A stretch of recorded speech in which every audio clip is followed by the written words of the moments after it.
हर हर महादेव, श्री शिवाय नमस्तुभ्यम। दोस्तों कैसे हैं आप सब। प्रिया संग पूजन चैनल पर आप सभी का स्वागत करती हूं। दोस्तों दिवाली आने वाली है, दिवाली का टाइम चल रहा है कह सकते हैं। और दोस्तों हम सभी अपने घर में गणेश लक्ष्मी जी का पूजन करते हैं और सबसे पहले मैं आप सभी को दिवाली की बहुत बहुत बहुत शुभकामनाएं देती हूँ। दोस्तों आप सभी के घर में लक्ष्मी जी का वास हो, खूब ढेर सारी खुशियाँ आए। दोस्तों तो चलिए देखिए, हम लोग अपने घर में लक्ष्मी जी और गणेश जी का पूजन करते हैं और हर साल नए लक्ष्मी गणेश जी लाते हैं और पुराने गणेश लक्ष्मी जी का विसर्जन करते हैं। ऐसा हम लोग हर साल करते हैं। तो देखिए, जब हम मार्केट में गणेश लक्ष्मी लेने जा रहे हैं तो हमें ऐसी कौन सी 10 बातें हैं जो ध्यान में रखनी ही चाहिए। अगर हम इन बातों का ध्यान नहीं रखते हैं तो हमारी पूजा जो है संपूर्ण नहीं मानी जाती। तो दोस्तों आइए जानते हैं वो कौन सी ऐसी बातें हैं। पहली बात जो है, हम जब गणेश लक्ष्मी जी लें तो हमेशा ध्यान रखें कि वो बैठी हुई मुद्रा में होनी चाहिए, यानी कि जब वो जो स्थिति उनकी हो वो बैठी हुई हो। ठीक है। अब दूसरी स्थिति क्या होनी चाहिए, जो गणेश लक्ष्मी हो, कई बार क्या होता है कि गणेश लक्ष्मी आपस में जुड़े हुए होते हैं। कुछ लोग घर में जगह कम होती है या मंदिर बहुत छोटा होता है तो लोग आपस में जुड़ी हुई गणेश लक्ष्मी जी को ले लेते हैं। तो ऐसा करना बिल्कुल भी गलत है।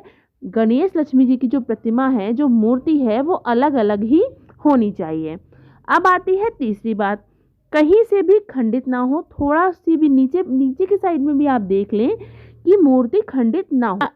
चौथी बात क्या है, जो सबसे ज़रूरी बात यही है कि गणेश जी की सूंड किस तरफ होनी चाहिए। देखिए आपको मैं दिखा रही हूँ, आप देख सकते हैं। यदि आप घर में पूजन के लिए गणेश लक्ष्मी जी ला रहे हैं तो जो गणेश जी की सूंड होती है वो हमेशा जो है लेफ्ट हैंड की तरफ मुड़ी हुई होनी चाहिए। यानी कि जब हम लक्ष्मी जी और गणेश जी रखें तो जो गणेश जी की सूंड है वो लक्ष्मी जी की तरफ हो। ऐसे गणेश लक्ष्मी का पूजन जो है हमें घर में करना चाहिए। अब ऑफिस में या दुकान में या व्यापार में कौन सी गणेश लक्ष्मी का पूजन करना चाहिए, ऐसे गणेश लक्ष्मी होने चाहिए जिनकी सूंड जो है सीधे हाथ में की तरफ मुड़ी हुई होनी चाहिए। देखिए इस तरीके से देख सकते हैं आप, ये गणेश लक्ष्मी होते हैं व्यापार के लिए। तो इस बात का आप विशेष रूप से ध्यान रखें। अब देखिए, जो गणेश जी की प्रतिमा हो वो कमल पर विराजित होनी चाहिए। मूसक जरूर होना चाहिए गणेश जी की प्रतिमा में, ध्यान रखें। अब आती है बात कि हाथ में लड्डू या मोदक जरूर होने चाहिए। गणेश जी की प्रतिमा में विशेष रूप से ध्यान रखने वाली बात है। तो ये हो गई गणेश जी की प्रतिमा की बात जो विशेष है।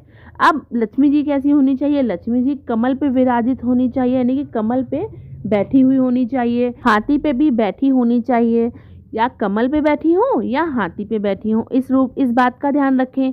अब जो गणेश जी लक्ष्मी जी हैं, लक्ष्मी जी के हाथ में सिक्के गिरते हुई अवस्था में होने चाहिए या सिक्के होने चाहिए गिनने की अवस्था में होने चाहिए, यानी कि ऐसा लगे कि लक्ष्मी जी सिक्कों को या पैसों को गिन रही हैं। ऐसी अवस्था बहुत ही शुभ मानी जाती है। दोस्तों अब ध्यान रखने वाली बात है कि प्लास्टिक की गणेश लक्ष्मी हमें नहीं लेने हैं किसी भी रूप में। यदि आप गणेश लक्ष्मी ले रहे हैं और उसमें कोई भी वस्तु ऐसी लगी है जो प्लास्टिक की हो तो वैसे गणेश लक्ष्मी हमें अपने घर में नहीं लाने चाहिए, नहीं विराजमान करने चाहिए। देखिए दोस्तों, ये तो हो गई हमारी गणेश लक्ष्मी हमें कैसे अपने घर में विराजमान करने हैं और कैसे गणेश लक्ष्मी का हमें पूजन करना चाहिए।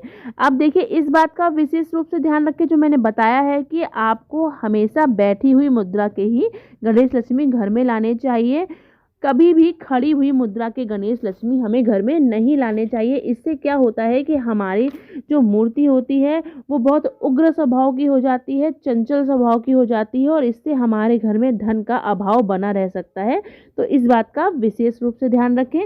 आशा करती हूँ कि आपको ये जानकारी अच्छी लगी होगी। यदि अच्छी लगी हो तो वीडियो को लाइक, शेयर, सब्सक्राइब ज़रूर करें और सभी को बताएं कि कैसे हम अपने घर में गणेश लक्ष्मी का पूजन करें, कैसे गणेश लक्ष्मी का। हर हर महादेव, श्री शिवाय नमस्तुभ्यम।